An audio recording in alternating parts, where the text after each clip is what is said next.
Nah, Erick Thohir ini kan seperti mirip-mirip Sandi ya. Dulu Sandi berlatar belakang pengusaha gitu kan, lalu tahu-tahu menjadi wakil gubernur dan tahu-tahu juga menjadi capres dari Prabowo.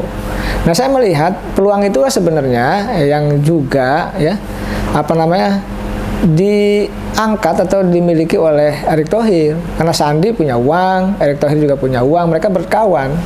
Dan kita tahu pula bahwa Erick Thohir hari ini menjadi menteri. Jadi kalau sudah jadi menteri itu punya peluang untuk bisa menjadi capres dan cawapres, apalagi dia punya uang, pernah punya klub Inter Milan dan punya klub-klub lain di negara lain gitu kan. Ini menjadi diperhitungkan oleh partai-partai politik yang lain. Oleh karena itu ya Erick Thohir ya kelihatannya merapat ke sana sini, merapat ke GP Ansor, merapat ke PAN, ya kan, merapat ke P3, semua didekati. Kenapa? Karena itu untuk menjajaki agar dia punya peluang dalam konteks menjadi capres maupun cawapres. Karena dia kalau dalam politik dia punya modal politik gitu. Jadi apa modalnya? Ya dia menteri gitulah. Uang yang banyak gitu ya dan lain sebagainya. Dia punya itu sosial kapital. Sosial kapitalnya dia miliki banyak. Nah, oleh karena itu peluang itu ada, tetapi persoalannya kan harus dilihat elektabilitasnya seberapa, tinggi, sedang atau rendah, kan ini penting.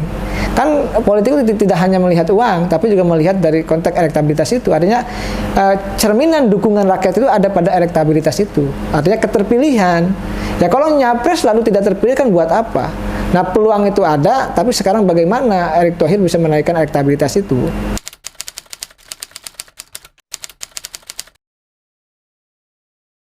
Nah, pertanyaannya partainya mana? Kan itu. Nah, seandainya paket Ganjar Erick, ya itu lalu katakanlah digeser masuk ke KIB, Koalisi Indonesia Bersatu, kan KIB akan marah.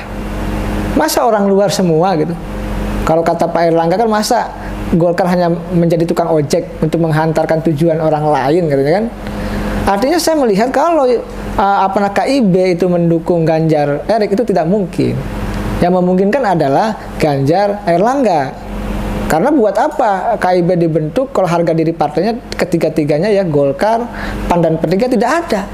Masa yang capres-cawapresnya orang pihak luar semua, kan lucu. Oleh karena itu untuk menjaga harga diri KIB dan partai-partai itu tentu harus ada kombinasi antara capres dan cawapres dari eksternal maupun internal. Ya terserah nanti kombinasi apakah memang paket Ganjar Erlangga atau Erlangga Ganjar, ya kan kita lihat saja nanti. Tetapi kalau paket Ganjar Erick masuk ke KIB agak berat, akan banyak perlawanan dari internal KIB dari kader-kader ketiga partai itu. Walaupun memang nanti misalkan Erick Thohir menyiapkan sesuatu, isi tas atau gizi lain sebagainya untuk partai-partai di KIB, tetapi kan Erlangga juga punya kekuatan finansial yang banyak, yang kuat. Jadi disitulah saya melihat peluang Ganjar Erick itu ketika masuk KIB agak berat. Nah, peluangnya ada pada Ganjar Erlangga mungkin.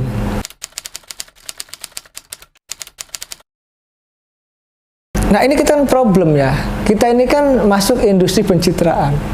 Jadi kadang-kadang tokoh yang tidak bagus, tidak berprestasi, tapi seolah-olah bagus. Ini banyak terjadi setiap pilpres. Banyak figur yang biasa-biasa saja, tapi karena di-endorse oleh kekuatan uang dan media, maka dia menjadi figur seolah-olah menjadi yang luar biasa. Nah, dalam konteks Erick Thohir ini saya melihat ya, tentu harus evaluasi diri, apakah layak atau tidak gitu. Artinya gini, kan begini, capres-cawapres kan dilihat dari track recordnya, terkait korupsi enggak, terkait bisnis haram enggak gitu kan, terkait ada hubungan dengan mafia-mafia enggak gitu kan. Lalu juga kinerjanya di Kementerian BUMN itu apakah bagus atau tidak, itu kan akan dilihat oleh rakyat. Artinya ketika misalkan banyak BUMN yang rugi ya, Pertamina misalkan, lalu Garuda, PLN, lalu BUMN Karya yang banyak merugi, itu kan akan dilihat oleh publik, akan dilihat oleh rakyat Indonesia bahwa sesungguhnya kinerjanya masih jauh dari harapan. Nah, ini kan dilihat oleh publik untuk memotret seorang Erick Thohir. Nah, kalau dia tidak sukses dalam membangun BUMN, ya tentu akan berat untuk bisa menjadi capres-cawapres karena akan dinilai negatif. Tetapi kalau dalam waktu 2 tahun ya, itu bagus, ya tentu masih ada waktu untuk bisa ribuan atau mengangkat kinerja BUMN itu. Nah, jadi sukses atau tidaknya Erick Thohir nanti jadi capres atau cawapres tentu tergantung dia juga dalam konteks membangun BUMN-nya agar bagus, agar untung kan, bahkan bukan hanya bagus dan untung, tapi mesti bisa bersaing dengan BUMN kelas dunia. Ini yang kita harapkan. Tapi kalau BUMN-nya rugi, ya tadi ya buntung gitu ya. Lalu apa yang diharapkan kan begitu dari seorang menterinya?